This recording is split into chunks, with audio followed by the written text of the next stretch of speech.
As we wrap up this course on the art of negotiation, I'd like to leave you with some rules to live by, or best practices when it comes to negotiation.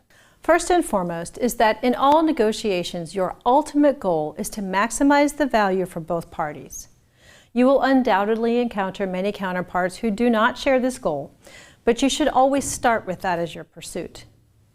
Negotiations focus solely on the distribution of a single option or unchangeable set of options are destined to end up as hard bargaining negotiations, which are almost always win-lose. Always seek new opportunities to add value to the agreement instead of battling over an unchanging pool of options. Begin the process of negotiation by building trust. It is a critical component of a quality negotiated agreement and can't be started too soon. It's wise to begin the process of trust development in all business relationships, both within your organization and without, even if you're not engaged in a negotiation. Do this by building connections, demonstrating your competence and reliability, speaking accurately and honestly, providing support and assistance without an expectation of compensation, and engaging in meaningful, straightforward, and positive dialogue.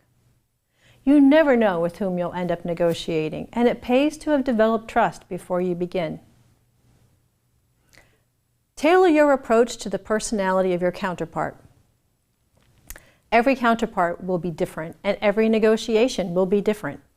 In the early stages, spend your time learning about your counterpart, his or her preferred style of interaction, typical body language, and the topics and issues which seem to generate emotional responses. Model good dialogue and questioning behavior, and work to understand and consider options from your counterpart's point of view. As you are asking questions, listening to responses, and observing body language, work to understand what is happening in your counterpart's mind and try to understand his or her motivations and limitations. Observe his or her interactive style. For example, does he prefer to minimize small talk and get straight to the point? Does she like to chat about the weather or the current events before getting down to business? Does she have lots of pictures of family and friends in the office, or none? These observations can tell you quite a bit about your counterpart's preferred operating style. Ask questions, lots of questions. Please note that I am not recommending that you turn your conversation into an inquisition, but that you use questions for a wide variety of information gathering, information sharing, and idea testing. If anything is unclear or confusing, be sure to ask about it. If your counterpart reacts negatively or strongly to something you say, you may want to ask why or if you are interpreting their response accurately. Use quality questioning to demonstrate your interest in the counterpart's needs and expectations, options that might be of interest, and his or her level of comfort with the negotiation.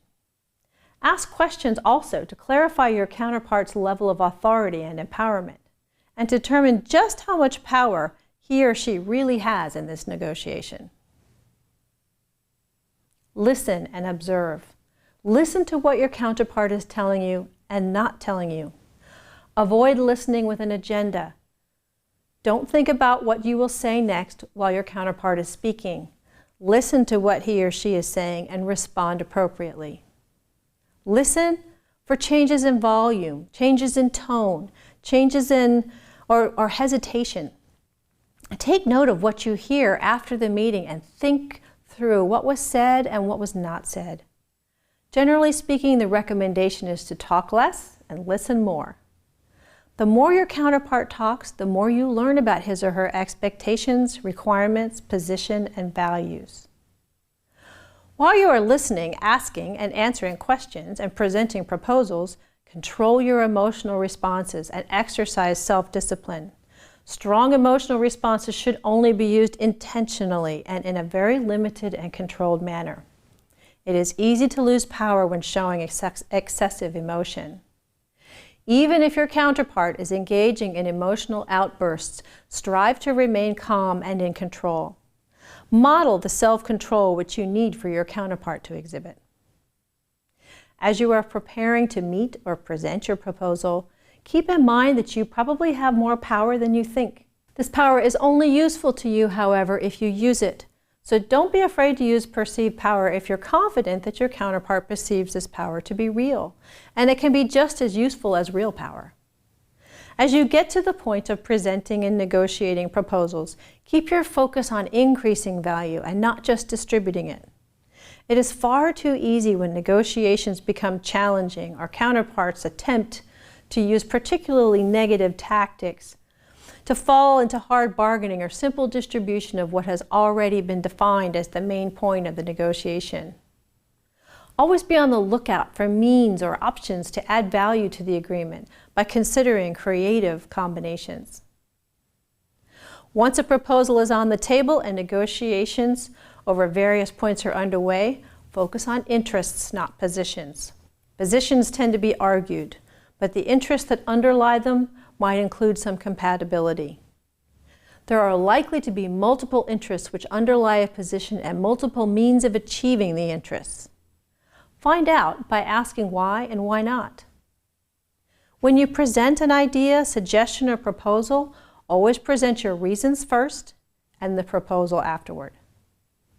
If you present the proposal first, your counterpart is likely to stop listening to your reasons, and perceive them as justifications after the fact. During your dialogue, be clear on your goals and objectives for the resulting agreement, but also be clear that you are open to new ideas.